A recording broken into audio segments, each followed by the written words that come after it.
If it hurts, you ain't afraid, smoke against you, don't let us put on more steam.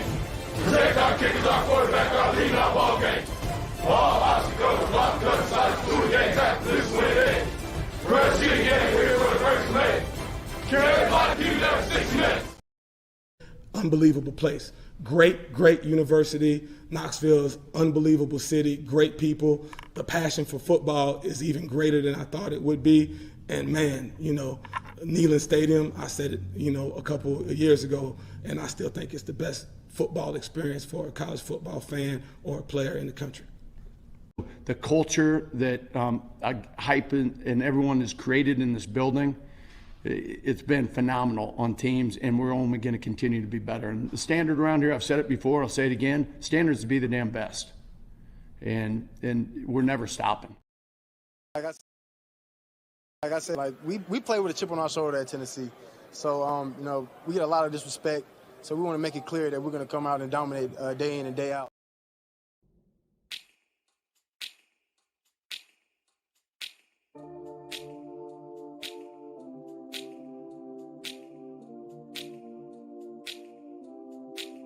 Do you remember when we fell in love? I remember, don't worry. Do you remember? I remember how it all began. How could I ever forget? It's the first time. Do you remember? I can feel it. I can feel it. I can feel it coming in the air tonight. I can feel it. I can feel it, I can feel it, it's coming in the air now.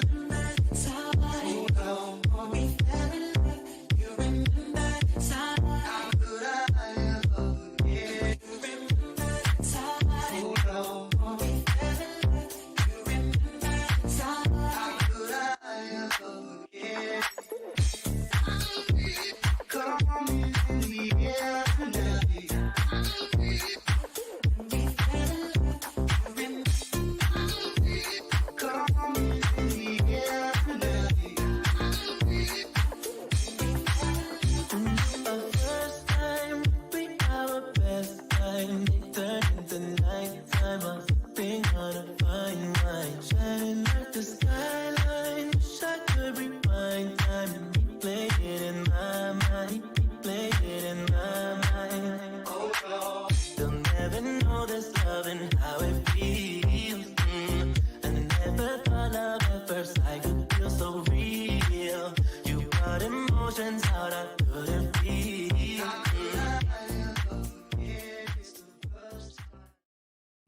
Welcome to the Talkin VAWLS Network. My name is Boogie Bentley. The countdown is on, boys. 10 days and counting. 10 days until Tennessee takes on Virginia. I'm fired up. I'm excited.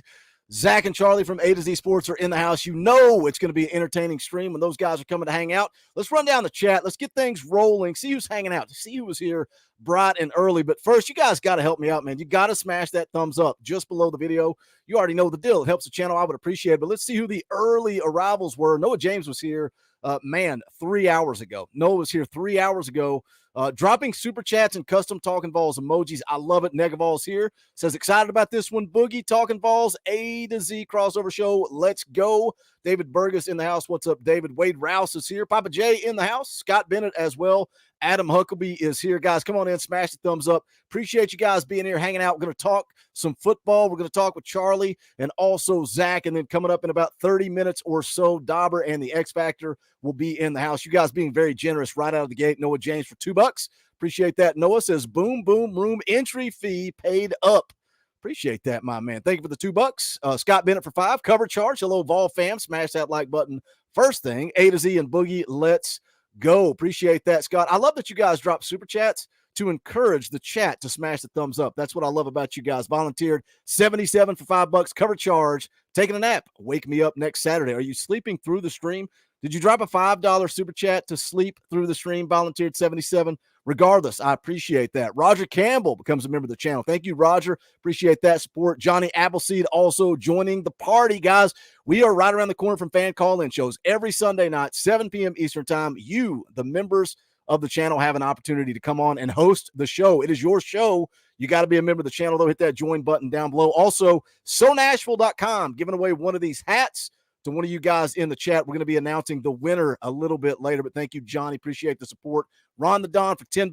Party time in the land of orange. Let's go. Dorpy paid and ready. I appreciate you guys paying those entry fees. Will Murley for $2. Thank you for the super chat. Almost single digits away. Hurry up. All right, we're caught up on super chats. Appreciate you guys showing love. Show up, show out, show. You always show love, always, every single time. Let's get into the show, man. I got to get these guys in the house. Zach and Charlie, what is up, boys? Welcome back to the channel. Been a minute. What's up, man? Glad to be here once again. Yeah, it has been a little while, too long.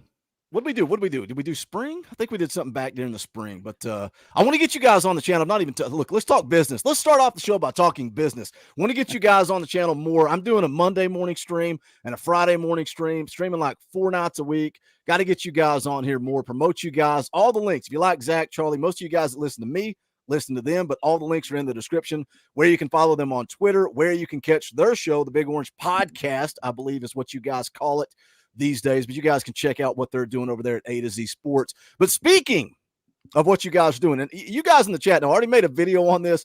Zach and I were laughing about it right before we went live, but we got to kick things off with this, because in the world of creating content, sometimes you're just putting something out there. That's what Zach did. Put out an article about Tony Elliott and the fact that, his name was getting a little buzz when Jeremy Pruitt was fired. He was the offensive coordinator at Clemson at the time. Zach puts out an article.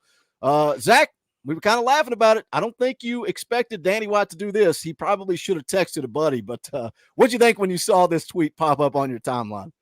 Yeah, 100% caught me off guard. I was telling you before the show, I'd been watching some Tony Elliott press conferences, recently, just seeing what he had to say about Tennessee, and I figured the Tennessee job would come up at some point where he was interested, or they were kind of showing interest in each other. And obviously that question came up, and it, the answer was pretty, straightforward, right? He said some good things about Tennessee, kind of gave the standard, just wasn't the right time, which I feel like is what every single coach says that doesn't take a job, because it doesn't really, insinuate that they turned it down necessarily, but it just kind of says, it just didn't work out, wasn't the right time. So I just kind of put the quotes out there as they were. I just thought it was kind of like a feel-good thing, because he called Tennessee a blue blood and a top-tier program, and really praised Tennessee for what it is, and said he wished the best for Josh Heupel. He's happy for him. At the same time, Jordan Ross commits, so I put it out there, and I'm like, well, this is just going to get buried. No one's ever going to see this, really, unless they Google search it. And the next thing I know, that tweet pops up on my lock screen, and I have to check to see if it's the actual Danny White at first, and it blew my mind, and then I went into panic mode because I thought he was coming at me for a second. Then I realized, all right, it's Tony Elliott here. They must have some beef, but it was a pretty wild night. I thought it was really funny when I saw it. Made a video on it the next morning. Most of you guys probably watched the video, but let me read the exact quote that Zach put in his article. This is from Tony Elliott asking about how close he was to the Tennessee job. He says, first of all, obviously Tennessee is, in my opinion, one of the blue bloods. It says one of the top tier programs in the country.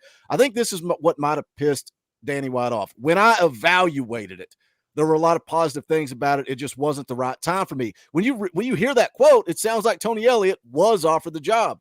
He goes on to say, so when it came down to it, I prayed about it, said I want the Lord to lead me in the right direction, that he'd have me to go. So it was close, but at the end of the day, when I looked at the totality of everything, just wasn't the right time, right fit for me. I'm happy for Heupel, excited for him and what he's doing there. Obviously an extremely passionate fan base, all the resources you need in a top-tier program. Then he kind of goes on to talk about the matchup. Charlie, what do you think about this? Because coming from Danny White, a guy that has multiple times told us as a fan base to text a buddy. Don't let your aggression out on Twitter. He didn't do that. Maybe he should have texted a buddy. I love this so much, not just because the co-host of my show was wrapped up directly in the middle of it, but just seeing this from Danny White, because if we go back to the first few days of his time at Tennessee, he made that quote of, oh, you need to text a buddy and do these things. And a lot of people were like, oh, I don't know, this guy, he's not a Tennessee guy, and he's saying this stuff. There had been some Tennessee guys like maybe in the running for the job too. And then this hire was sort of out of left field. And now I think he's been influenced. It's good. His time has come to be a true Tennessee fan now. and to go wild on Twitter like all the rest of us do. And I love the fact that he is clearly confrontational. I've said it to Zach on our show a bunch, but I think behind closed doors, he has to be an absolute shark. Like he has a very nice, buttoned up, great public image, and I bet behind closed doors, he does not take crap off of absolutely anyone. And you can just kind of tell in moments like this. And it's just really awesome. And I am just like Zach when he first sent it to me. I was like, oh no, did the AD at Tennessee just dunk on Zach on Twitter? And then thankfully, we figured out the situation and that wasn't the case. But no, it's incredible. It was a hilarious night all the way around. Yeah, I laugh. I told Zach right before we went live, before you popped in the back room, I'm like, as a content creator, a guy that's trying to get clicks, you can't ask for anything better. Oh. Like, you're just trying to create content, give a narrative, give a story, right? Going into the Virginia game, little hype. Tony Elliott showed a lot of interest. I said in the video that I made on it, I was like, man, I was behind Tony Elliott during that coaching search. I thought he was the guy to come to Tennessee, but I think we almost backed into a home run hire, not only with Danny White, but also with Josh Heupel. Something else I want to talk to you guys about. I'll just keep plugging your stuff. And as I plug your stuff, it seems to me that Zach is the only one that does any work around A to Z Sports, because this article came out, this news broke. Tennessee basketball, big changes on the way that fans might not love. And I'm not a big basketball guy. Like, look, I'm in the business of making money. Basketball doesn't pay the bills. Recruiting and football pay the bills around here. But the news came out, Thompson Bowling Arena is now Thompson Bowling Arena at Food City Center. Charlie, what are your first thoughts when you saw that, when you heard that Thompson Bowling Arena was now going down the road of Kroger Field and all City Field, sponsorships, business? What are your thoughts on that? I think the first thing that came to mind was definitely how many times I've made fun of Kentucky fans about the fact that their field is named after a grocery store. Tennessee, it seems Tennessee didn't really take that into consideration here. All things considered, I don't mind this at all because it brings a huge injection of money there. Thompson Bowling Arena is getting old. Now they've kept the inside very nice, but that outside, it is just, frankly, it's ugly on the outside. It looks like a tin can, and it needs a facelift. And so I mean, I don't hate this. I'll put it this way, not to like be mean about Food City. I didn't know Food City had this kind of money. like realistically, they're sort of the second fiddle grocery store around here. But hey, I don't mind it, and as long as the money is rolling in, and that's how the whole deal works. And specifically, they didn't change Thompson Bowling Arena. It's Thompson Bowling Arena at Food City Center. As long as that's the case, I mean, hey, I like it. Yeah, I kind of like that they still left Thompson Bowling Arena in there, especially clearly I'm an NBA Jam fan, got the NBA cab behind me, and we have a t-shirt that we sell that says TBA Jam. It's the retro NBA Jam logo, but says TBA Jam. It's one of the coolest shirts we've ever designed that nobody buys, but I digress. Look, I'll buy it. Here's what I like about it, because in 2023 and when NIL became a thing, when you're going to start legally paying players, look, I get it. Players have always been paid, but when you got $8 million, you're talking about $8 million for a quarterback. That's big time money. And something that I think, Zach, athletic directors are going to struggle with is now not only am I having to raise money to pay for Nico Iamaleava, but I'm also having to find another stream of revenue to pay for, facilities and upgrades and all the stuff that goes on a college campus. So I think it's a balancing act. So I think this is almost a road you have to go. And a lot of people say, drop the bag. It drives me nuts when you're talking recruiting.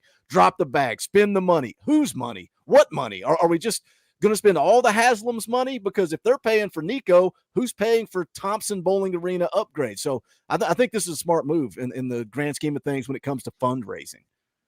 Yeah, I absolutely agree. I think it's something you really don't have a choice right now. You have to have the money to compete. I think we've seen stuff come out about which athletic departments spend the most money on recruiting and stuff like that. And Georgia's been at the top of those lists the last several years. It's no coincidence that they're the program out there winning everything right now. So you can't pass up a revenue stream. I mean, we're seeing it. The Cincinnati Bengals, for example, they held out with their stadium forever. It was Paul Brown Stadium until last year became Paycor Stadium because you got Joe Burrow, you got Jamar Chase, T. Higgins. Like, you got to pay all these dudes. So that's a revenue stream you have to kind of utilize.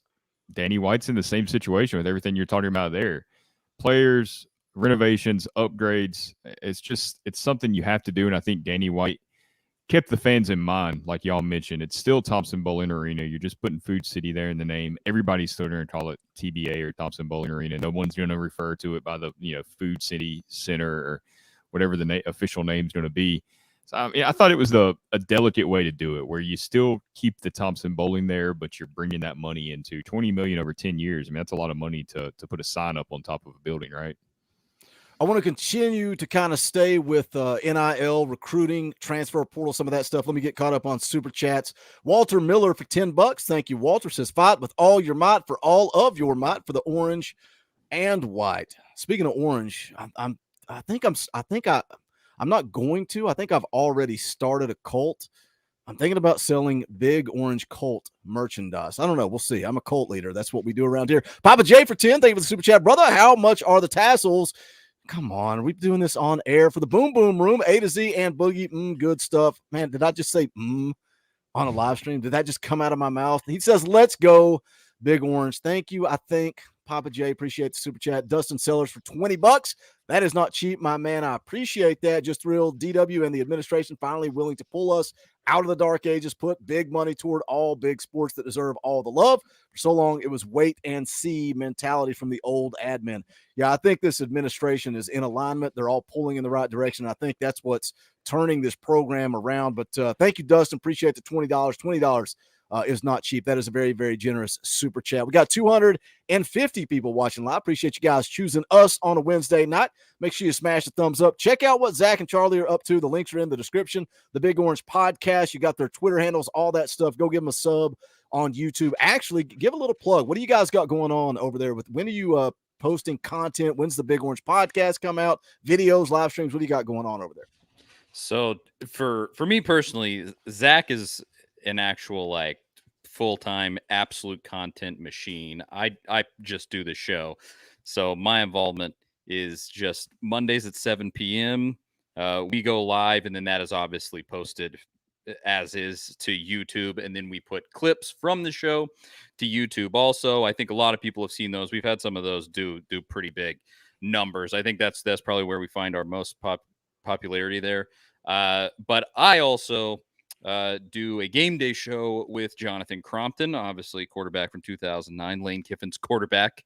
Me and him do a show on game day at halftime and post game. I know we compete with Boogie there, but it's all love there. And we're there as another option whenever you're done watching Boogie's show. Come over and you can check out ours. But yeah, just me and Jonathan Crompton on game days. That's still continuing for another season as far as I know. And then I'll throw it to Zach. Yeah, I mean, that's pretty much it. You can just check out the website each day. I'm there. I mean, that's what I'm doing all day, every day, pretty much is Tennessee stuff, because, hey, Tennessee fans eat it up 365 days a year. I mean, we all live it and breathe it. There truly is no off season when it comes to Tennessee football. I love the halftime show because people have tried to talk me into do it. I'm like, nope. I'm working during halftime. I'm getting notes together, preparing, but I always turn you guys on the TV and listen to what you and Crompton have to say. I love Crompton's great, man. I love getting guys that played football. Like, there's nothing wrong with fans creating content. Like, people, I have the phrase, I'm not an expert or an insider, and that's what people like to throw in my face. Well, you're not an expert or an insider. Why do I listen to you? I don't know, man. Why do you talk to your buddy about Tennessee football? I don't know. That's what I'm here to do, is be your buddy, drink a beer, drink some bourbon, talk Tennessee football. But I love what you guys do at halftime. Always good stuff. You guys make sure to check that out. Orange Sea Line for $5. Thank you for the super chat. Looking forward to the Waggles Jug O' Milk Aquatic Center and Petros Field at Lindsey Nelson Stadium. Orange Sea Line, apparently not a fan of the Food City Center, whatever it is called. All right, let's keep this thing rolling. Want to continue to talk about money and NIL, because that's the conversation with TBA, all that stuff going on. Tennessee right now 6th in the country in the class of 2024, according to on3.com. Something that Tennessee has struggled with, not just in this class, but, you got David Hobbs in the boat. That's a big-time commitment. But when you look at this football team, when you look at recruiting, I think they've struggled to add somebody on the inside of that defensive line, Zach. And when you look at the depth chart, right, you look at Tennessee's depth chart going into this season, got a lot of upperclassmen. Omari Thomas, Elijah Simmons, Karat Garland. When you look at 2024, you're going to have Bryson Eason, Omar Norman Lott's going to have another year of eligibility. And then you hope that David Hobbs kind of comes on in his second year in the program. When people question recruiting on the defensive line, it's a balancing act. Where do you spend your money? Do you spend it on your current team, high school kids, transfer portal? Do you think this coaching staff is kind of sitting back because they know, hey, we need guys with experience? We're not going to go out there and recruit a guy like Williams Winery, and he's not going to come in and start day one. Do you think they're looking to spend some of that money maybe in the portal in the offseason? Yeah, I think they're figuring out how to balance that, because I think you've got everything that you touched on there. You want somebody who can come in and produce pretty much immediately, especially if you're trying to build depth and get somebody that can contribute soon. But at the same time, I think we know this staff is not going to just throw money at everybody in the portal. Like, their culture is very important to them. Josh Heupel is super protective of that culture. So yeah, they've had a few guys that have come in and been around that have left the program where it's like, I don't know if they were the best fit, and it kind of showed up at times in games. So I think that's something that they're also balancing with that. So I think it's kind of like a case-by-case situation at this point. I mean, you got to have those guys, and the portal is the easiest way to go grab somebody and stick them in your lineup. But then you go get a guy that's been at California for 2 years. Well, who knows what they're running out there, what kind of bad habits or things that he has to learn in this defense. Will it translate over? And same thing with the offense to some extent, but I think with this defense really still trying to figure out their identity, all of that has just kind of made it kind of difficult where, okay, the offense came and exploded onto the scene in 2021 and last season. Maybe the defense is going to follow that same path, but it's going to take another year or two longer than it took the offense to kind of get there. So I think this season, to me, it looks like a huge step forward because of the defensive line depth and that they've been able to build. I don't know if it's going to be like a jump that we saw from the offense from 2021 to 2022, but I do think it's going to trend that direction. It's just going to take a little longer. Yeah, that's where I'm at with I really think the defense, and it's kind of funny because if you look from year one to year two, 7 points per game, they improved on defense. But that South Carolina game, you give up almost 50 to Alabama. That kind of, sways the numbers a little bit. They had some good defensive performances like, Kentucky, LSU. I think the defense was a little better. And I'm going to get crucified when I'm wrong on this. I think the secondary gets better going into year three. I do. I think you got 4 guys that could legit start on this football team at corner. So that's going to, create competition. Competition breeds success. But we'll see. Speaking of this roster, speaking of this football team, Charlie, fall camp. What are your fall camp takeaways? Camp's over, moving into game preparation. They're going to do kind of a mock game prep, and then it's all Virginia. But overall thoughts on Heupel's third fall camp: the good, the bad, the ugly, concerns, strengths. What do you think coming out of this fall camp? I mean, my primary takeaway from any camp, spring, fall, whenever, is always that you come out healthy. And Tennessee almost entirely did that. One of the most important players on your team is having some sort of upper body something in Cooper Mays. That's not amazing, but I think the conventional wisdom is he'll be back by game 2, game 3. I guess they probably hold him out of that Austin Peay game. Just don't even risk it and put him in the Florida game. But yeah, I mean that is always just my main thing. Because overall, I just feel like at every fall camp, you're super excited right at the beginning. You want to see everybody play. But then you fall into just, in terms of what we can see through the media and everybody that goes, you see 5 minutes worth of practice and you hear sort of the anecdotal, oh, this guy stood out, this guy stood out.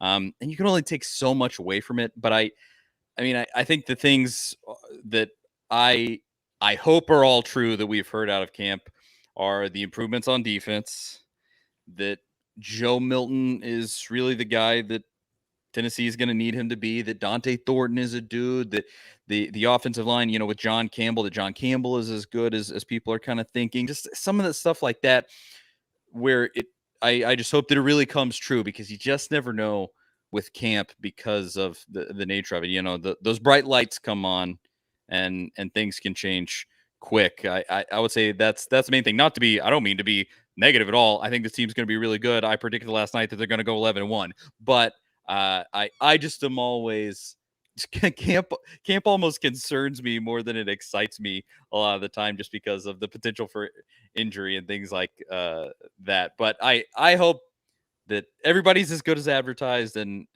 this season, I will see with this Virginia game.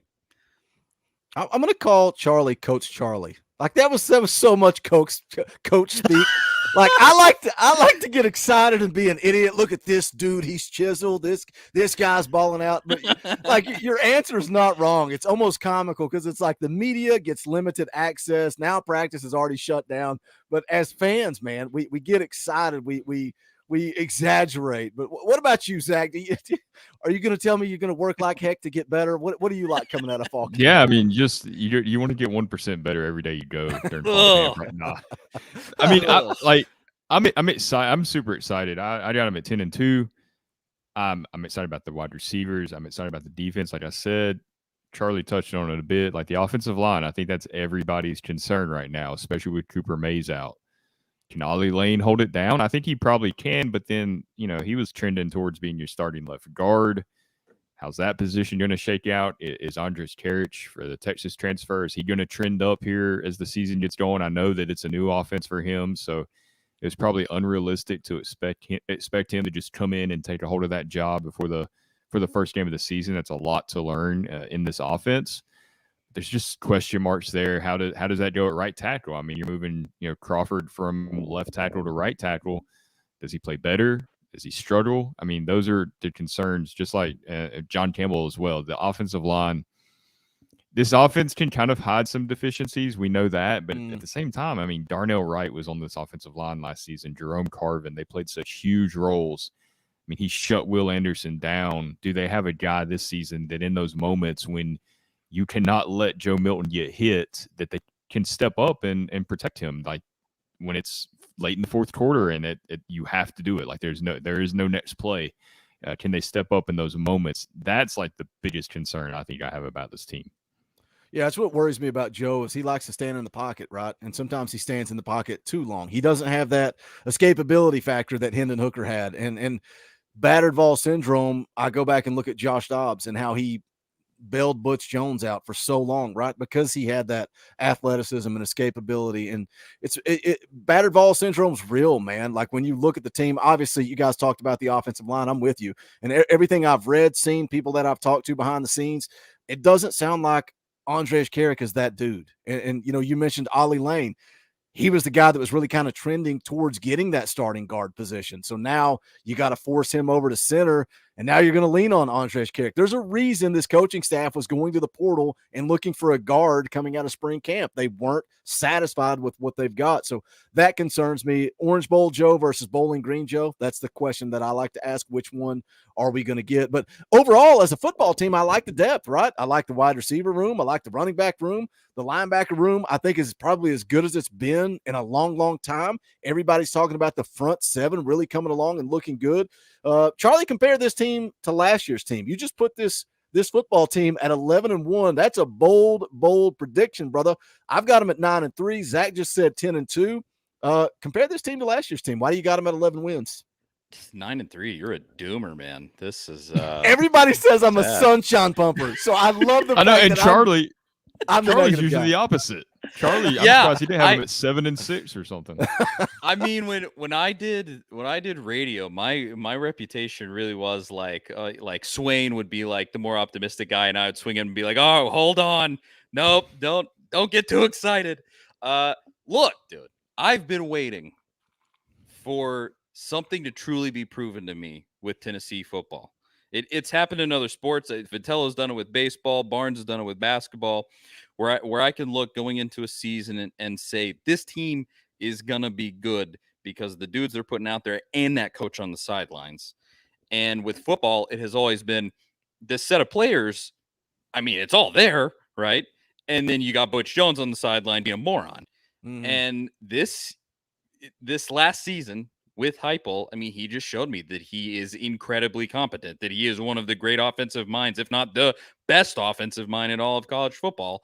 And just really, I think he's an absolute winner. He has, everybody that we've talked to that is around him directly just says that everything about him is just that he wants to win. And it was the Grant Freerking, when we had him on the show, I asked him, I was like Heupel's a dog behind closed doors, isn't he? And Grant was like, oh yeah. He's so competitive. He wants to win at everything. And he's just that guy. And it is truly instilled a belief in me, where when I look at this team, I see a defense that's probably better, an offense that's probably going to be similarly talented. We got to get that offensive line situation figured out, but there's a few elements that need to get ironed out. But I just look at that, and on paper, I mean, this is a really solid team. But you're going to have things roll your way, just like you did last year. You had to have the breaks go your way, and you take advantage of them. Heupel did that. But I don't know. He just he made me a changed man. Heupel did last year. What can I say? I love it, because I kept saying last year that he's the cure to battered Vol syndrome, but here I sit going into year 3, still struggling with the disease. I'm an addict. My name's Boogie Bentley. I've got a problem. It's funny, though, talking about the dog and the fight and the competitiveness of Heupel. I've told this story on the channel a million times, but it's so true. It was during the Alabama game, the scoop and score, right? And I went upstairs to get a drink, and my wife's like, what just happened? I was like, it's over. It's done. Scoop and score, touchdown. Game's over.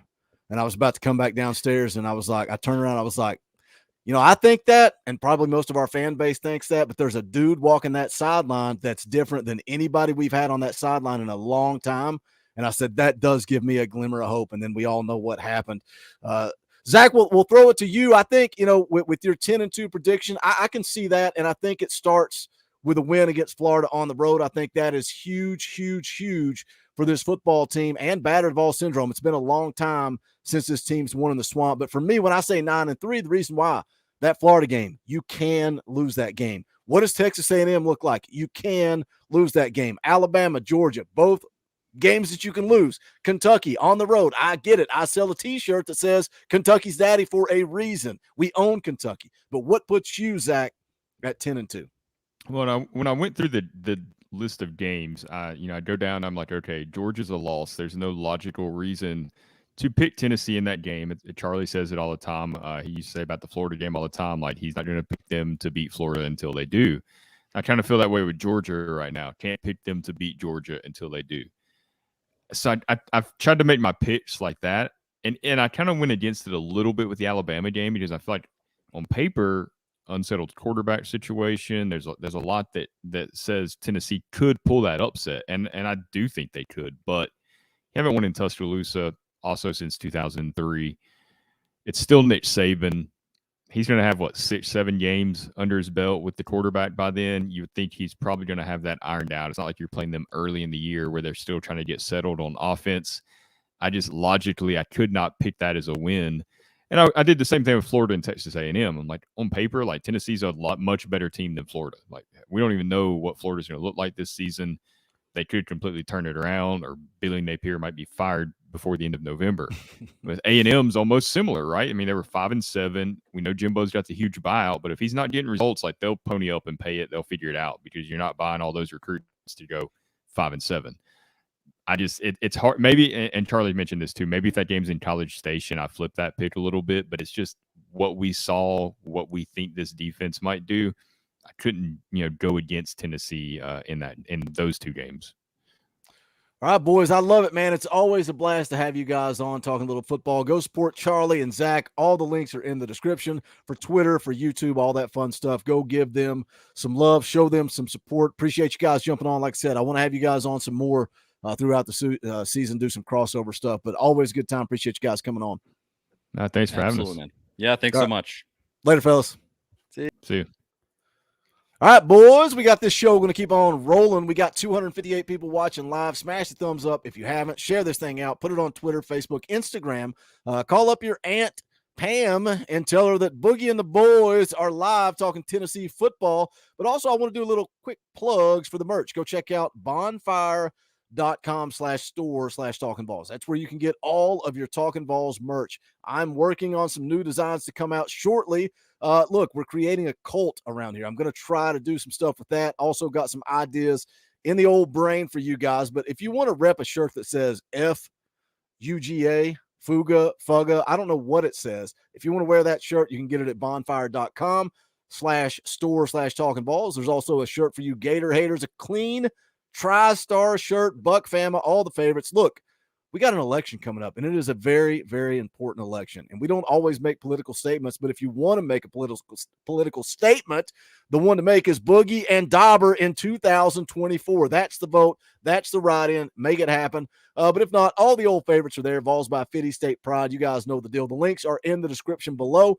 Also, we're going to be giving away this hat. Not this particular hat. It's gross. It stinks. It's been on my old ugly head for a while, but we're going to give away a hat like this one from SoNashville.com because you guys demanded it. You guys demanded this hat. You said, Boogie, where did you get it? Where did that hat come from? So I tweeted at SoNashville, and I said, look, these guys want a hat. I think you guys need to give them a hat. They said they're going to give one away for free, so that's what we're going to do right now. Not just the new members. Every member of this channel was entered into the raffle. If you're a member at Talkin VAWLS Elite, your name was entered 10 times. If you were at Gold, 5 times, so on and so forth. And the winner is, drum roll please, and I was kind of glad to see this guy's name pop up because he's here every single stream. Watch him not be here right now. The winner is Matt Zimmerman. Matt Zimmerman is here every single stream, so it kind of pleased me to see his name. So Matt, hit me up on Facebook or Twitter.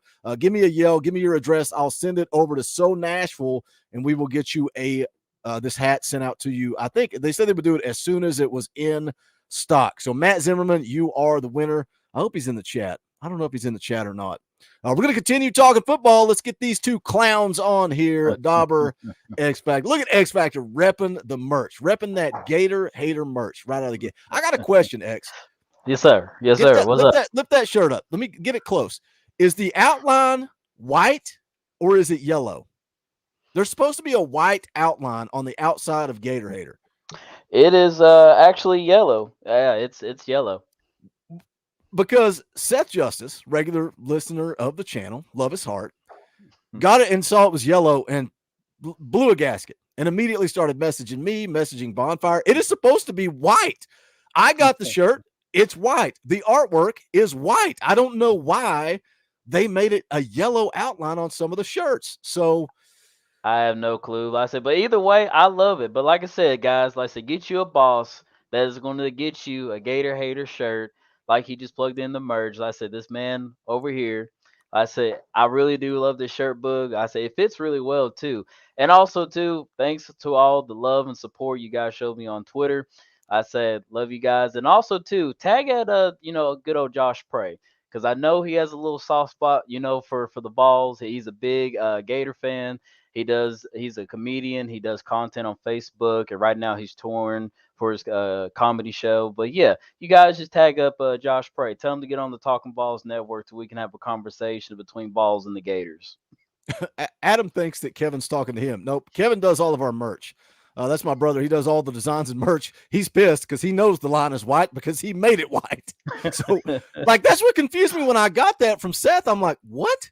And I pulled up the artwork and it's clearly white. I don't know. I have no idea. But the thing is, I can't even tell. Like when I look at the shirt, I can't even tell that it's yellow because it's so. The only reason it's there is to separate, like if it's a white shirt, gray shirt, gold jacket, green jacket. Who gives a? You know what I'm saying? Anyways, all right. Dauber's muted. How is Dauber muted? I feel like he was about to nail a home run joke, and he was muted. I forgot, man. It when you're sitting in the back, you have to come in and it doesn't unmute you anymore. I was gonna say I don't even see an outline. Don't see an outline? Yeah, like I say, it's really, really thin. But it's real thin only for certain cut. Like on the if we were just selling black t-shirts, it would just be orange, right? Because it doesn't matter. But it's like we got to do a black out. I think we do a black outline, a white outline, and maybe even a gray outline. I can't remember. But let me get caught up on super chats here. I should have put this one up earlier. Sling Blade for 10, just dropping some door fees. Awesome to have Zach and Charlie with us. Welcome to the Talkin VAWLS Network, fellas. Kickoff is almost here. Let's go. Thank you, Sling Blade. Dude, Charlie and Zach, they're a blast because they're technically media, but they're just like us, man. They're laid back, easy to talk to, always a good time. Jordan Boyd, been a member of the channel for 4 months. Appreciate that, Jordan. You guys want to support what we do, hit the join button down below. The fan call-in show starts Sunday night, 7 p.m. Eastern time. Fan call-in show. The members of the channel You have to be a member of the channel. You're going to come on. That's why Xavier's here. It was through a fan call-in show. I was like, I like that dude. Somebody said, dude, Boogie, when you and X are together, y'all riff. And I was like, bro, you want to come on the show more? Now he's here on Wednesdays, post-game shows. I put that guy to work, all for one free T-shirt. That's it. But if you want to be a part of it, hit the join button down below. We would appreciate it. Wade Rouse, been a member for 21 months. Also has a Talkin VAWLS network tattooed on his body. Dauber, I think Allen got us ironed out for the game. What is happening? What are we talking about? Softball? What is going on here? No, man. I think I'm gonna get to hang out with Allen or with Wade at the South Carolina game. So X, it's gonna be me and you, X. South Carolina game. Coach gonna be there. Dauber's gonna be there. It'll just be the Boogie and X show for the post game show. Well, you know your number one wingman's right here for you, Boog. I got you. Oh, I feel like you just stabbed Dauber right in hey, right in the back. You notice who's up top. Hey, well at least I'm not your son though. That's good. Yeah, I hear you. A couple more super chats here. Jordan Boyd for 2. Going to be a hell of a season. I hope so, man. I'm fired up. I'm excited. Dan Yoder for 5 says, I am here. Thank you, Dan, for the super chat. We appreciate that. All right, let's get back talking a little bit of football. Man, I had a segue and then I completely forgot the segue. So let's just roll on. Something I was going to ask Charlie and Zach. We ran out of time. Obviously, we talked about fall camp, some of the takeaways going on there. But let's talk about this roster and the depth, because depth is a word, Dauber, that Coach Heupel continues to throw around. We talked about, I said earlier, the wide receiver room, the running back room, the linebacker room. When you look at the depth of this football team, they should be better than they were a year ago. But there are these little things that are hanging over your head that kind of concern you, like the offensive line. And let's be honest, Joe Milton, I think those, if we had Hendon Hooker coming back, and the offensive line was the same as it was last year, we're all saying national championship. What do you think about the depth on this team? That's always a question going into a season. The unprovens, the things you have questions about, the unanswered. How is Joe Milton going to hold up for an entire season? Because he's not played an entire season. We've talked about the offensive line. It's a little bit patchwork, but you're getting guys experience, moving them around. You got guys with some experience.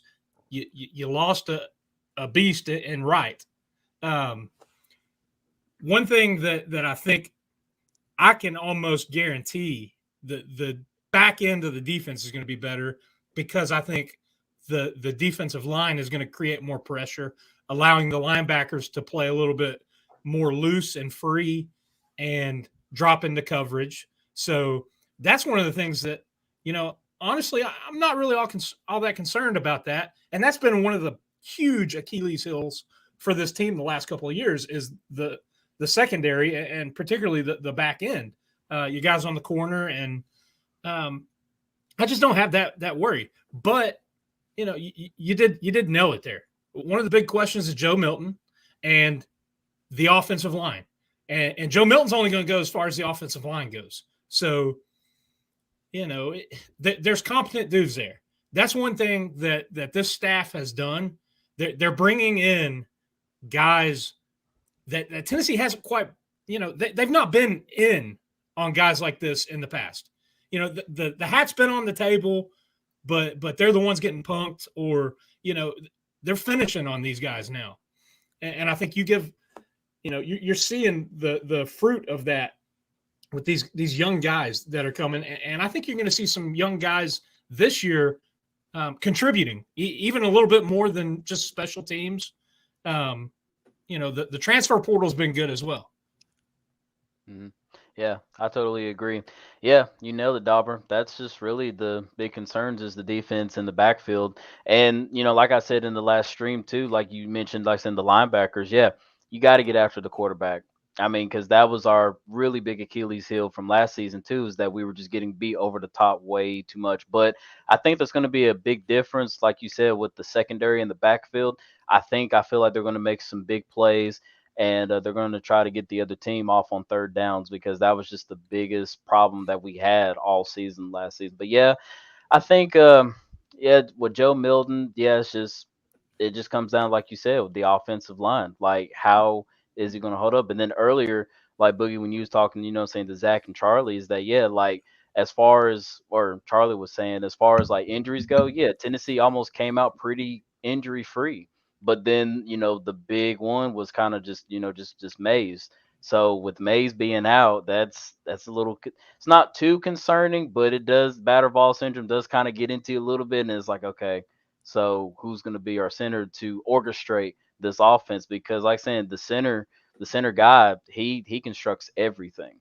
So I think Mays, that is a big concern, because that's your anchor of that offensive line, and if he can't go, by week 3, when the season really starts, you are playing guys out of position where you really don't necessarily want them to play. I think they're capable of playing, moving them around, but I think your best offensive line starts with Mays anchoring it at the center position. And it's like we were talking about earlier. I think Ollie Lane is going to be fine at center. Fine. Not great. He's not going to be Cooper Mays, but he's going to be efficient. He's a redshirt senior. He's been in the system. He knows what he's doing. I think it was Zach that said he was kind of trending towards starting at left guard. That's what concerns me, because now we're shuffling. He's playing center. Right. Andres Carrick's not giving you what you really want throughout the spring or the fall. So now you're leaning on him. Not to cut you off there, but that's a concern for me, because you are talking about a guy. Yeah, he started at Texas, played at Texas, but first year in this offense. What did we see Heupel's first year? That offensive line wasn't up to speed. They weren't ready for the tempo. They weren't ready for the pace. And that's a key component to Heupel's offense. It's not necessarily the deal breaker for this offense. His offense is the space and the scheming of it, not necessarily the, hurry up, but that plays into it. And I think it takes more than just running through a spring and a fall camp to really kind of get the feel for it. You add to that, right beside him at the left tackle positions, John Campbell. Yeah. Same situation. So Joe Milton's blind side is going to be 2 guys that have never played in this system. And look, John Campbell's been getting hyped up. I remember Kaner came on for a show. I think it was back in the spring. And we were talking about this exact thing, Andres Carrick, John Campbell. And I said something about those 2 guys, and then we kind of changed gears, and he immediately texted me, and he was like, this coaching staff loves John Campbell. Andres Carrick's not the guy. So that's what concerns me so much about Ollie Lane having to shift over and play center. And something else, like, I get it, it's crazy internet message board rumors. There are people out there speculating that Cooper Mays, his injury is way more serious than we think, and Josh Heupel's playing poker trying to not let people know. If Cooper Mays is out for a significant amount of time, that's a huge problem. Like you said, Dauber, the season starts week 3. I'm not too concerned about Virginia or Austin Peay. That Florida game I'm worried about. If Cooper Mays is out, it's a problem. It's a problem. Yeah, especially on the road. And when you start looking at, like we were just talking about, expectations and predictions in Alabama, Georgia, Texas A&M, Kentucky, those games get a whole lot tougher when your veteran center is no longer a part of this football team. Let me get a couple of super chats here. Chase Tidwell for 2. Thank you for that, brother. I'll be at the South Carolina game. Can't wait. You guys hook up with Dauber, hook up with Coach Jay, hook up with Wade. It's going to be a big Talkin VAWLS family reunion, and Papa won't be there. Papa won't be there. Pit Moss for 10. Later said that's the door fee. Appreciate that, brother. Thank you for the $10 super chat. Bleed Orange for $10. As always, Boogie, thanks for the content. What's up, X and Dob? Entry fee plus late fee. I like when you show up, Bleed Orange. I like when you show up late and feel the need to drop an extra $5 as a late fee. But thank you for being here, buddy. I appreciate it. Hey, dude, I was at the comic book shop today, and one of the guys that works down there is like, how's the YouTube channel going? How's everything going? I'm like, it's go time. I was like, we're going to be streaming like 5-6 days a week, man. I'm fired up. But when we're streaming is when I'm having fun. Look, I like making videos. I like creating content. I like talking recruiting. There's nothing better than this channel when it's football season and we are live streaming. That's where it is at. That is what I enjoy more than anything. Ron the Don for 5. Thank you for the super chat. I think it will be a Peyton Manning, Hendon Hooker, T. Martin, Joe Milton deal, and I will take it. Somebody said that last night during the NCAA stream that, Joe Milton is going to be T. Martin. That's interesting. I've seen that comparison a lot. Pit Boss for 10, 5 for both Dauber and X. Thank y'all. Boogie already sent your. Appreciate that. We'll take that. X, you said all you need is a boss that sends you a free shirt. So I'm going to take that $5 and stuff it in my pocket. Thank you, Pit Boss, for another $10 entry fee. We appreciate that, brother. Thank you, guys. The way you guys support this channel is nuts. Appreciate it. Shut up, Retro. It was not the best NCAA stream of all time. It was an absolute disaster. Wade Rouse for 5. I think Cooper will be good to go by Florida, but I think they play him in game 2 because he will need a little in-game action before the game. I wouldn't be surprised if he plays a series or two, but I don't know how much he plays. I'm a Dauber on that. It depends on what it actually is. Right. Yeah. I've heard sports hernia, but I don't know if that's confirmed or accurate, but I've heard that.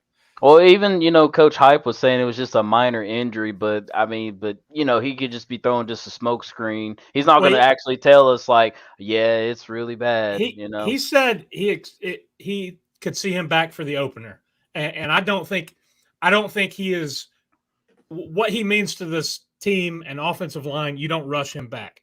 No, because right. I don't think the first 2 games are critical.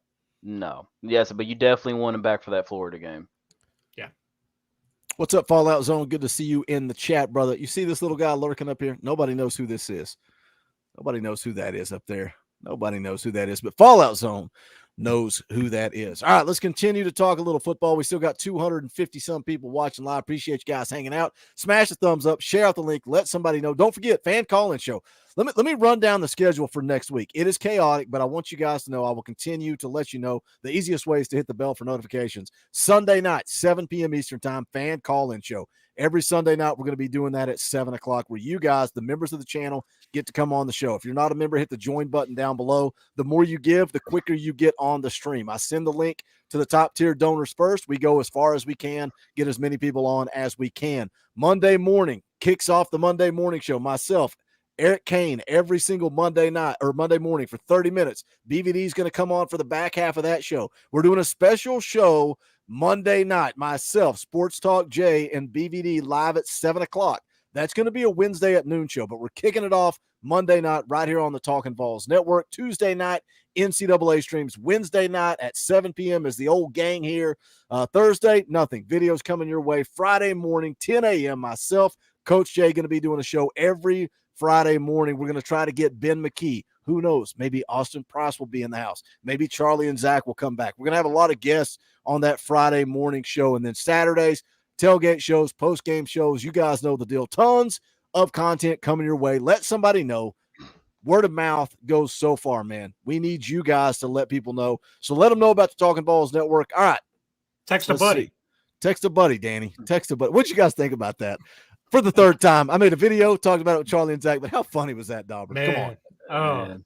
I saw it, and that's the first thing I thought. I think Danny forgot to text a buddy. I mean, when I first saw it, it just means like, hey, Danny White ain't afraid to talk a little smack. You know what I'm saying? Look, he's competitive. It was I let it go once before, but I'm not going to again. Yeah. It's like, welcome to our world, Danny White. Sometimes we're pissed off and we need to take to social media. Oh, gosh. I loved it, though. I loved it. Negaball says, what's the subscriber goal this year? I think we're almost at 22,000. My fake goal is 30,000. My realistic goal was 25,000. I think we'll probably end up somewhere right there in the middle. Let's talk. Let's see. Where do I want to go? Let's do this. I want to talk about uniforms because I go back. I don't remember when this first came out. Let me find this. Let me find this tweet. I don't remember when these first came out. Some of you guys were asking about it. X, I think you may have even mentioned it. These jerseys came out. They were in Dick's Sporting Goods, Smoky Grays, but they kind of look like the was it the Condredge Holloway years? Condredge Holloway. They brought them back for Eric Ainge and Brent Schaefer that season, and I loved them as the home jerseys. And everybody was asking me what I thought, and I was like, I hate them. And I don't think these are real. I think this is just fake. I think these are just something they're going to sell to fans, even though it's got that Nike swoosh on it. But I don't know. I saw that and didn't know what to think about it. But I want to show you that to show you this. Chad Fields, you guys know who he is. He does all the uniform stuff on Twitter. He put this out, and it's a tweet showing the Smoky Gray helmets. And then he says, as expected, the Smoky Gray shells are returning. I expect them to have different decal stripes in 2015 through 2022 so they can match the fullback style of the leaked Smoky Gray jersey. You can see here. I hope this doesn't open. Is that staying on the screen? Yeah, you can see there. This dude is great. He does all these designs. He shows this, and I'm still like, okay, I'm starting to buy in now. I kind of like the way this looks versus what I saw in the store. Now let's go take a look at another tweet from him. He actually threw it on a player. He says, here's a shot of the new potential Smoky Gray uniform on an actual player. I do think the on-field version will be much better than the retail version, leads us to believe. Boom. So he's thrown Hendo Cinco. I'm in, X. I like it. I think that looks clean. And I've said it before. I like the Conjures Holloway throwback jersey. I think that looks clean. I like it in the Smoky Gray. What are your first thoughts on it, X? Yeah, I mean, I really do like it because, when somebody first tweeted out that first picture, it was in the Dick's Sporting Goods store, and I was just like, that mug is ugly. Like, I mean, I would wear it because it's Tennessee, yes, but as far as the color scheme, I was like, it just looks like it just doesn't mesh really well. But this right here, this is clean. I promise you, if they were to sell these, I'm definitely copping me one for sure. What do you think, Dauber? Where do you rank this versus the other Smoky Grays we've seen? So here's my thoughts on it. I don't care what they wear. Oh yeah, me either. Period. That's end of story. I what I'm concerned about is the on-field product, not what they're wearing. But I think, kind of like you said, I think it's a mock-up of a jersey that Nike put forward to the university, similar to what they did with basketball. I don't know if I'm sure some people out there saw the mock-up or the jersey that was in stores that was gray and orange checkerboard for basketball this past season. No, I don't like that. Never made its way onto the court. No. That said, the deal they came out with last year said, I think over the next 4 seasons, they would be bringing the Smoky Gray back, I think in a different version every year. Yeah. And it is something that, from my understanding, the way Coach Heupel does it, it's a team decision. It's kind of that core leadership group or the seniors that kind of certain games, they're able to pick, hey, let's wear this jersey or this, combo. So, man, I'm all for whatever the kids down there putting in the work want to do. It's something that they get fired up about. The recruits love it. I just want the play on the field to be up to par for Tennessee football. The Tennessee football that we grew up watching, Boogie. You know what I'm saying? Yeah, man. And I think we're getting back to that. So, man, I don't care about the jerseys. Yeah, because you can't be all swagged out and just go out and just play like trash. I mean, I'm sorry. That's something that, other fan bases are going to make even more fun of us about, is that you can't be all swagged up in the Smoky Grays and you're not out there playing, like you said, Tennessee football. That it's just not going to cut it. Man, I was trying to search on Twitter and find, because when they announced that they were going to continue to do the Smoky Grays, they put out a video, and it was like the breakdown by year, and it was like a band theme. And I think I said the same thing last Wednesday, but I can't find the video. Do you guys remember that? It was like the band, like there was different things that made you think, all right, this is what it's going to be based on. And I just wonder, looking back, I wish I could find that video. If somebody has that video, let me know where it's at. It's like, I wonder if at some point in that video they flashed Condridge Holloway or that era of Tennessee football. I don't know. I wish I could find it, but I digress. I can't. I'm not a prepared YouTuber. Number one Negaval threw out a comment there that I actually said. Oh God, NASCAR races to one of my buddies. So, well, I said, because we were talking about the Food City going on Thompson Bowling, and I said, hey, easy, quick, $20 million shot of revenue for the athletic department. That Danny White, all he had to do was, have the attorneys and whatever draw up a contract for.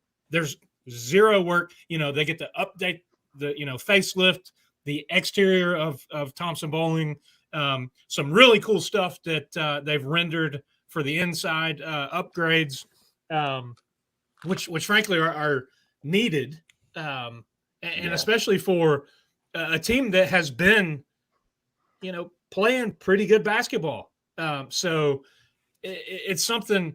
But I said to my buddy, I texted him back. I said, "Yeah, it's good, but I don't think it's going to be long before we start seeing patches on jerseys like Major League Baseball, like the NFL, like the NBA, or I don't guess the NFL has them yet, but MLB broke it out this year. So Well, it's one of those things. It's easy money. Yeah. So- Well, and I was gonna just touch on that just a little bit too. Like Boog, I know it's not a big basketball guy and stuff too, but earlier when you was talking about that with Charlie and Zach, like with the Thompson Bowling Arena name, I mean it's just like what Dauber said. If you think about like in the NBA, I mean you got Staples Center, you got FedEx Forum, Spectrum Center. Yeah, it's all. I feel like that Tennessee, this is a way for them to create more revenue and just more money coming in. And yeah, I'm not gonna lie, Thompson Bowling needs an upgrade for sure. So I mean, I don't really care that it's gonna be named, the Food City, whatever it's gonna call.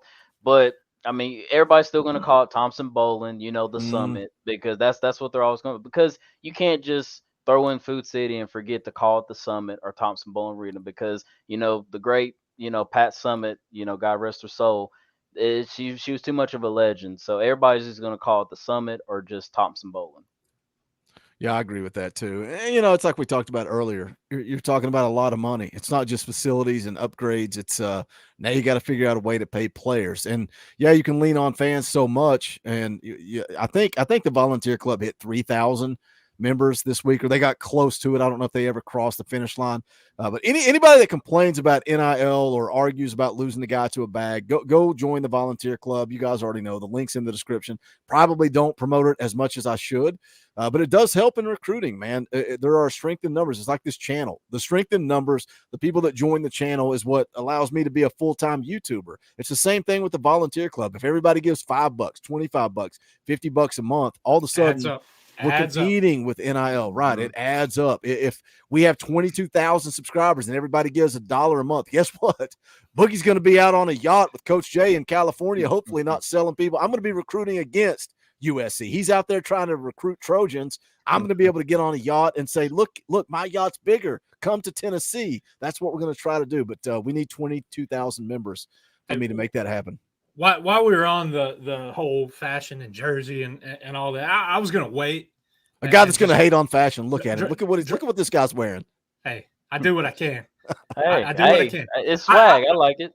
I was gonna wait and drop it like maybe that first post game or something. I had to keep up with X there. But oh, trust me. Reggie White, baby. Reggie I like White. it. with the the stripes on the arm sleeve. Stripes. I love it. Yeah, so gonna be rocking that this year. I love the competitive drive between the two of you guys. Who can rep the best swag? Hey man, I'm here with a Goonies t-shirt on. Like I got no game. No, I will say this. No, now Nelson, like I said, I don't know if he's here in the chat tonight, but no, that brother got some swag. So I'm kind of leaning towards him as far as the swag competition. Like I said, Nelson, if you listening, bro, like I said, you got some swag. I follow you on Twitter. I see what you be repping. I love it. He's a celebrity, bro. Nelson is a celebrity on Twitter. It's amazing. All right, let's get back to talking some football. 10 days away from kickoff. Tennessee versus Virginia. This is a question I was going to ask Zach and Charlie before they got out the door. Didn't have time to do it. So let's talk. I don't want to talk too much about Virginia. We're going to do that. We'll do that next Wednesday, kind of get into our score predictions and all that type of stuff, scouting report. But I started doing my homework just yesterday, man. It's been about 2 hours deep diving Virginia. What a waste of time. I might as well have been researching a middle school football team because they're garbage. They are horrendous. They've got problems on offense. But Dauber, going into that game against Virginia, Tennessee favored by 28 points. I think the ESPN FPI is like 70, 80 90%, something stupid to Tennessee. Who are we going to be talking about coming out of that game against Virginia? Give me somebody on offense, somebody on defense. You can take the easy answer. You can say Joe Milton. Anybody. You can choose anybody. Who are we going to be talking about coming out of week 1? I think Milton's going to have a good game. I think we might be hearing Thornton's name quite a bit. I'm going to go with that. I think that dude is going to he's going to be the wide receiver that's having a year this year. Listen, no disrespect to any of the other guys in that room, but I just think his size and the way Heupel schemes stuff up. I think Squirrel White and I think Keaton. I think other guys are going to come up big, and I think you're going to have success at the wide receiver position because that's what you've seen every year Heupel's been there. But I would like to see, you know what I would like to see, Boogie? I'd like to see all the running backs play well, but I'd like to see a little bit from Cam Seldon. I'd like to see him get in the game, and I want to see that kid in some real game time plays. Defensive side of the ball, man, I don't know. Maybe the BYU transfer, Pilly. I think I'd like to see him have a game because I think if he's leading in tackles or if he's having a game, that means that you're getting pressure with their front four and the linebackers are being allowed to play. So there you go. Yeah, I'm going to go Thornton and Pilly. All right, so I'm going to go with the defensive side of the ball because me personally, because been hearing a lot of talk in, Josh Heupel's press conference saying that we got more depth and the defense is just a lot different from what we've seen it from last season. And I totally agree. Like, I want to see, like we just talked about earlier, I want to see the backfield making plays. If the quarterback, for Virginia, makes plays with his feet, makes some good throws, I want to see our defense in the backfield make some good plays. I want to see that. I want to see, like saying, the linebackers. I want to see them, most importantly, get after the quarterback. Because, like I said, of course, we'll get into all the analytics and stuff as soon as we get close to playing Virginia. But no, I want to see, like I said, those front 7 guys, man, get after the quarterback. Like I really want to see that. And as far as a specific player, I think I would definitely want to see Arion Carter. I think Carter is definitely the man that we're all waiting to see on the defensive side of the ball. I think we're all waiting to see what that kid's got. And I guess I'll also throw another player in there too, is also Slaughter. Yeah, the whole chat's in here saying I think Nico Slaughter is definitely going to be a big name too, just because that he's a veteran, he's been in the system, he knows how it runs and operates. So, but yeah, I think those are going to be my 2 players I'm going to keep an eye on for is Arion Carter and Nico Slaughter. I think those 2 guys are going to really show out in that first game. I said it earlier. I just think the secondary has to improve, and people say, well, it's the same old dudes. And I said this same thing last Wednesday, but yeah, it's the same old dudes. And now they're seniors. So you hope they develop and they grow. And I truly believe we've got 4 guys that could start at corner: Slaughter, Warren Burrell, Kamal Haddon, Brandon Turnage. Who locks down that job, man? That excites me. I think the secondary is better. I'm going to cheat off of both of you guys because I think Dauber's right with Cam Seldon. And this is what I think is going to happen. I think Tennessee's going to go out and beat the brakes off of Virginia. But I think the hot names coming out of the game are going to be the young guys that get in mop-up duty. And I think this coaching staff is going to find a way to utilize Cam Seldon throughout the year, mop-up duty or not. And then also on the defensive side of the ball, I think Arion Carter is going to be in the 2 deep. I think he is going to be in every couple of series on this defense. And I think, we've heard all the hype throughout fall camp of what Arion Carter looks like, how he fills gaps, how he will hit you in the hole. He will meet you with aggression. I ain't comparing anybody to Al Wilson. We've not had a legitimate linebacker in a long freaking time. And I think he is going to be that legitimate linebacker. I'm not saying he's going to be an Al Wilson, but I think he's going to be a special, special kid. Shout out Coach Jay, because he called that from Jump Street, and all the media followed right behind him after that. What's the latest on McCullough? I think he's just awaiting the trial. I mean, he's going through practice. He's going through camp. I think they're pretending that he's going to be a part of this football team come that Virginia game. So okay, because I haven't seen or heard anything. I can't remember what the court date was. Let me Google it real quick. There are other guys that are kind of he's still practicing, right? Yes. But there are other guys that they're kind of rotating in around. Andre Turrentine has had a good camp. Let's see who else. Let me look at the depth chart. Wesley Walker's had a good camp, but I think Turrentine would probably be the first up to replace McCullough. I think McCullough is free safety. Wesley Walker will be strong safety, and Turrentine, a gold jacket, green jacket. Who gives whatever? I think Turrentine would replace McCullough at free safety. But again, you talk about guys that transferred in. You know, it's the same thing. He's had a year in the system. He's more comfortable. He's more confident. He's a dude that when he transferred in from Ohio State, we were excited about. But sometimes it takes you a year to adjust.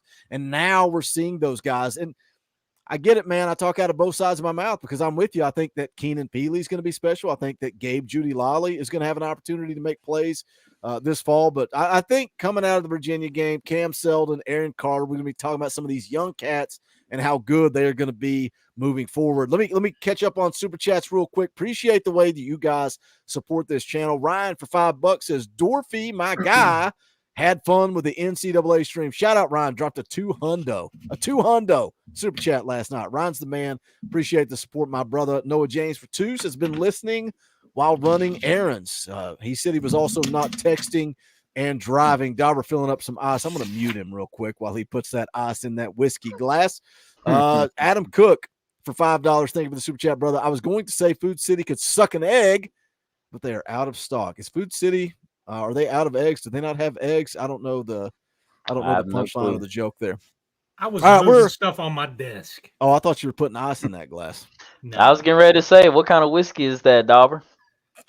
He's a rum head. He's drinking rum, not whiskey. Some Papa's Pilar, rye barrel. Good stuff. I'm a simple man, Jim Beam. Jim Beam. Like I say, I'm Crown Royal. So hey, Jim. I was gonna say, get back to the football. I was gonna say I'm talking about bourbon. We talk some football. We've got a bunch of guys that we didn't even mention. You know, Brew McCoy. I expect big things from him, but you know, other guys like Pierce and Josephs, Beasley. A lot of guys were throwing his name out there. Mm-hmm. I think you're gonna see lots of guys making plays and contributing because this roster, like you led into this, is deep. Mm-hmm. Well, let's talk about this roster and let's talk about some disrespect. This is something that I had on the agenda for tonight. 2023 preseason coaches, all SEC football teams. Georgia leads the way with 10 first-team selections. No surprise there. Shout out Noah James, just gifted a Talkin VAWLS membership. That went to Trent Boyd. Congratulations, Trent Boyd. You got a free membership. Thank you to Noah for doing that. So let's go down and take a look at the preseason all SEC team voted on by the coaches. You look at the first team offense. I see absolutely no Tennessee players. You scroll down, you look at the first team defense. I don't see any Tennessee players on the first team defense either. We go down to the second team offense. Oh, man, there's only one player listed here, Brew McCoy at wide receiver. Take a look at second team defense. Nothing. We got players from Missouri. We got players from Kentucky, Texas A&M, Mississippi State. Do you think Nathaniel Watson at Mississippi State is a better linebacker than Aaron Beasley? I don't know. We'll talk about it. Third team offense. Still no mention of Tennessee players. You got Javonte Spraggins in there. Cooper Mays is in there on the offensive line. Let me not bury the lead. Let me go on down, take a look at the third team defense. Nothing. There is not a Tennessee player listed on this defense. And are you guys surprised? Do you think Will Rogers is a better quarterback than Joe Milton? Like, what do you guys think when you look at this list? Who do you think when you look at this football roster? We're sitting here talking about how great they are, how deep they are, Dauber. What type of player do you think should be on this list? I think we got a boatload of talent at wide receiver. I think we got some really good running backs. I think we got a quarterback that could be a top 10 draft pick, but no love. You're talking about a coach that has schemed up the, statistically the one of the best teams the last couple of years, scored the most points, set all kinds of school records, and really in those skill positions, I think you've gotten better. We said at the top of the show, you got some questions offensive line. Joe Milton, what Joe do you get? Yes, but there's no way that you shouldn't have a couple more guys, first, second. I mean, heck, that third team, that should be loaded out with Tennessee guys. I may have my orange glasses on right now, but that is. Let's look at the third team offense again. Will Rogers, really at quarterback? You think Will Rogers? And I get it. The narrative. I've come up with Bowling Green or Orange Bowl Joe. Which one do we get? Bowling Green or Orange Bowl Joe? Which one is it? But the wide receivers, really? Luther Burden at Missouri? Like, I just don't see how Squirrel White. Look what he did as a true freshman. You don't think he's going to be better? Somebody said this in the comments of a video I made recently that they think Squirrel White's going to be way better than Jalen Hyatt. Like, I don't know that I necessarily disagree with that. I think Squirrel White, the ceiling is high. You're talking about a kid coming in as a true freshman making plays, but we're going to talk about Missouri and Texas A&M wide receivers. Like, what? I don't see it, man. I don't see it. Again, you've got Spraggins and Cooper Mays there on the third team offense, but do you think Danny White, tweeted at CBS and said, keep our names out of your mouth or something like that? Yeah, well, so I'm also going like what Wayne just said on his comment earlier. Like I say, that's why you don't pay attention to preseason stuff, man. It's just all just talk. It's kind of just to kind of throw some BS out there, just to kind of be like, oh, hey, kind of keep your eyes on these teams right here. But yeah, I mean, for Tennessee, not even. Yeah, you have a few players listed, but right what this comment says too. The media, they've always thrown shade at Tennessee for the longest, man. I feel like, for us Tennessee fans, like if we don't come close to winning an SEC championship or even close to the Natty championship, we're not going to get as noticed like these other teams are, especially like the big one that's been coming up kind of underneath, Georgia and Bama is LSU. And like, yes, I get it. Brian Kelly, he's an awesome coach. See what he did, like I said, at Notre Dame, and he comes over to the SEC, takes them all the way to the SEC championship his first year, and very impressive. But of course, you got the dog beat out of you in that tournament, which, like I said, but he came into a cupboard that was stocked, not like what Josh Heupel came into when he came to Knoxville. Right, exactly, and that's just the narrative right there. Like they're throwing is like, oh, Brian Kelly, he's got this LSU team, and I think they could possibly make it to the Natty and stuff. It's like, no. I don't see it. The reason why you're putting LSU as number 3rd to reach the Natty is because Brian Kelly took them to the SEC championship. That's the only reason why the LSU is ranked up there. Yes, LSU's always been a good team, but I just don't see them getting there, though. I really don't. Tennessee beat the brakes off of them last year, like exactly in Death Valley. And look. I think Jaden Daniels is going to be a good quarterback this year. I think he's going to be a really good quarterback this year. It's still preseason, and I'm going to throw it. Here's the thing. That's a shirt coming soon. Here's the thing. This team is talented. You look at the business-like approach they took to the Orange Bowl. You look. They lost Hendon Hooker. They had goals. They wanted to go and take care of business. They did. Did you guys see Joe Milton's tweet or the tweet with the picture? Joe Milton got beats for everybody on the team. Yes, I did. With see a that. little note. Yeah. Look, you would almost think I'm prepared. Can you pull that note up It's on the screen right now, brother. Can you pull it up a little bit? Zoom in. I don't. Let me see if I can. I don't know if I can zoom in on a picture.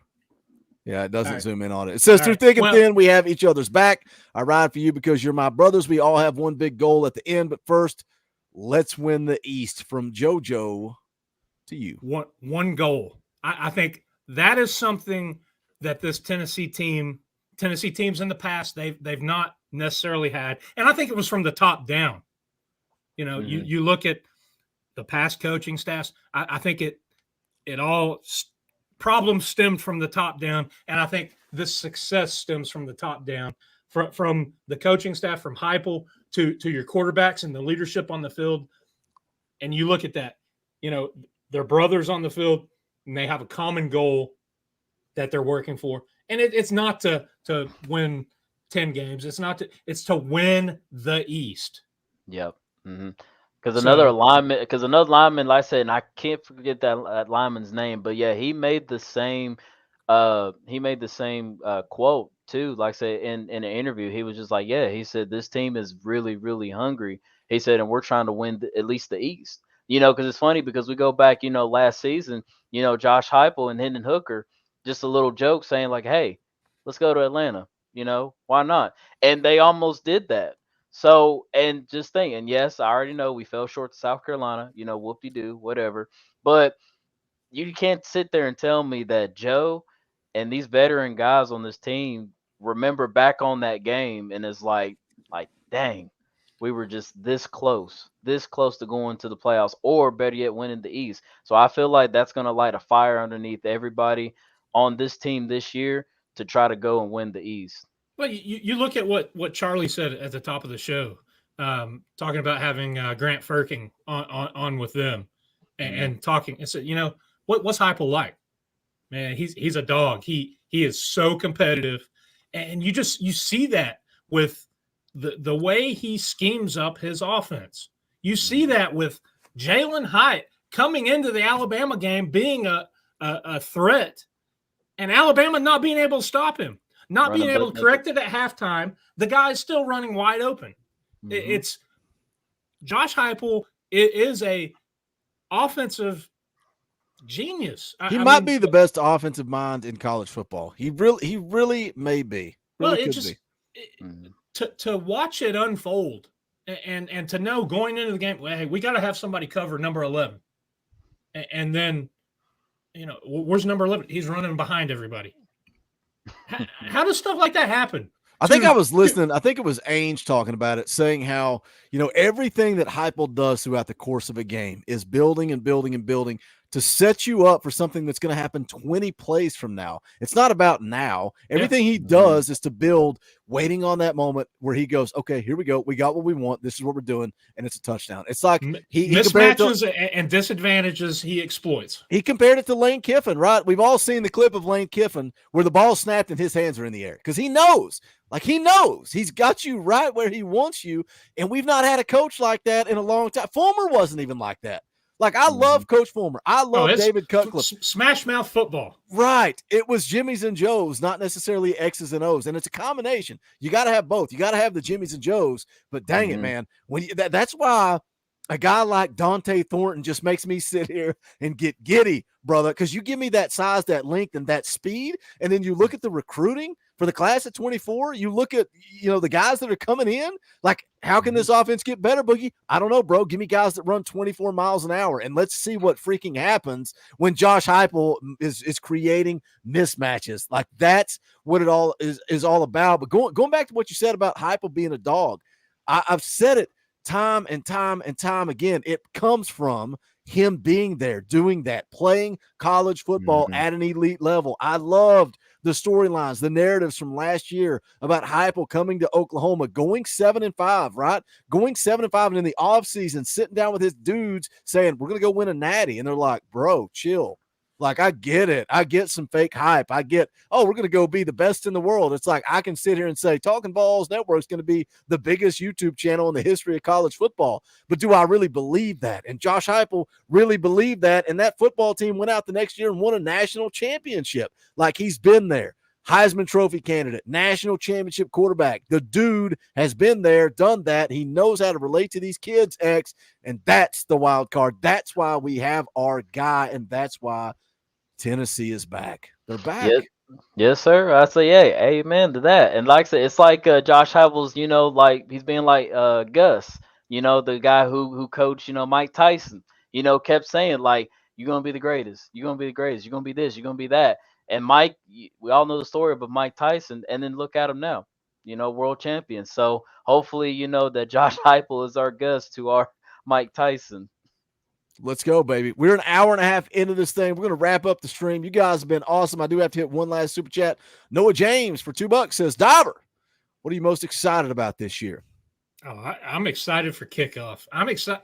Like I said, I showed you guys. I got my Reggie White jersey today. It just fired me up that much more.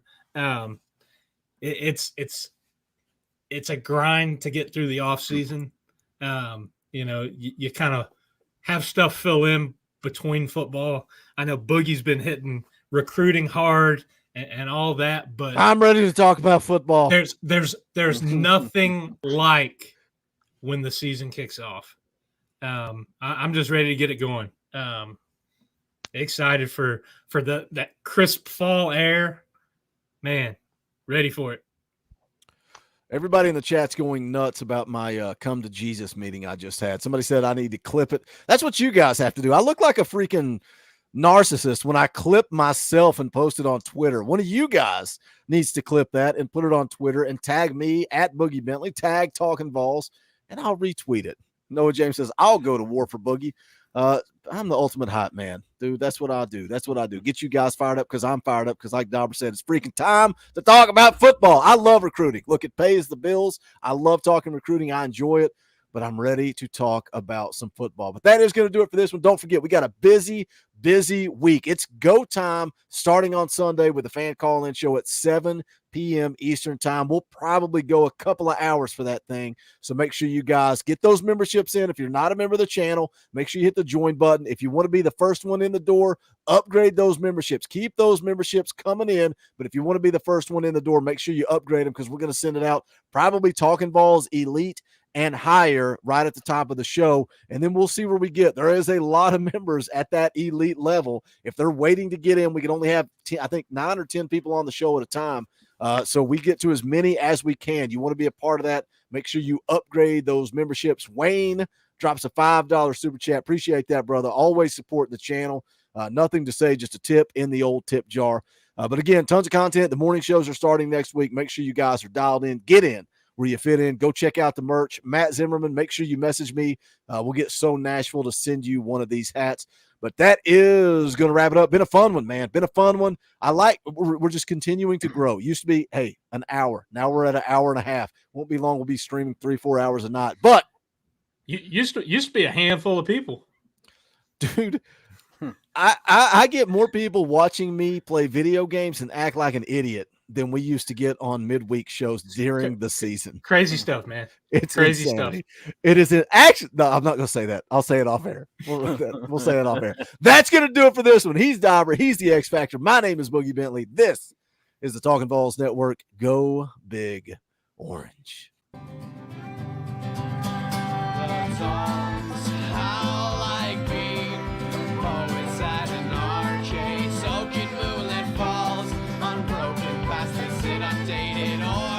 That we call home, and it's night and I'm alone and I'm alive.